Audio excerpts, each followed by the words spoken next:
Hey, what up, guys? Doing another What's Next. This is on Tugstogt Nyambayar, the former world title challenger at featherweight, 126 pounds. Well, Nyambayar returned on September 19th on a Showtime undercard. He's a top 10 featherweight, so I do What's Next on all top 10 fighters, or major name fighters, even if they're not in the top 10. Well, Nyambayar was my number 7 featherweight in the world right now. He came in coming off that loss to Gary Russell Jr.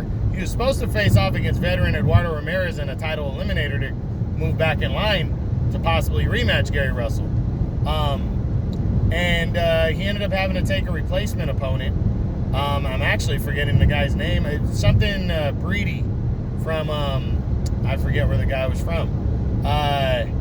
Barbados, I think. Anyways, ended up being a better fight than expected. I thought Nyambayar was going to waste him, but he did take the opponent on short notice. And, he ended up getting I think it was a 10-round split decision. I didn't think the fight was that close, but it, the judges saw it a different way, and that's what happened. So now, following kind of a lackluster performance, the big question is what's next for Tugstogt Nyambayar.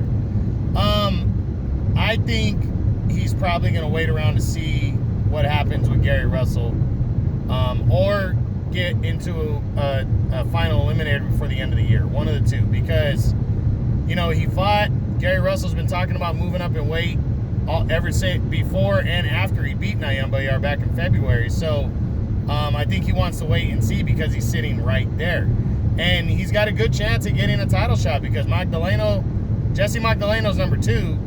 And you got Kid Galahad is also sitting there. I think actually Magdalena's number 1 and Galahad's number 2.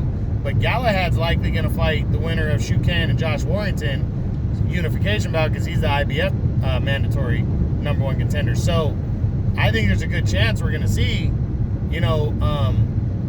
these two guys lock horns. Nyambayar and Magdaleno possibly locking horns if that fight can be worked out. So that could be for the vacant world title. It could be an eliminator, WBC final eliminator. I think we got to wait and see. I think he's going to take a little bit of time, a couple months, to see what Gary Russell's planning.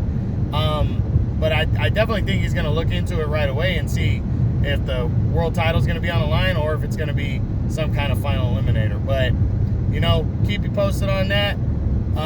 That's the What's Next on Tugstogt Nyambayar, the former world title challenger at featherweight. Hope you guys enjoyed it. True Boxing. You've been here with the truth.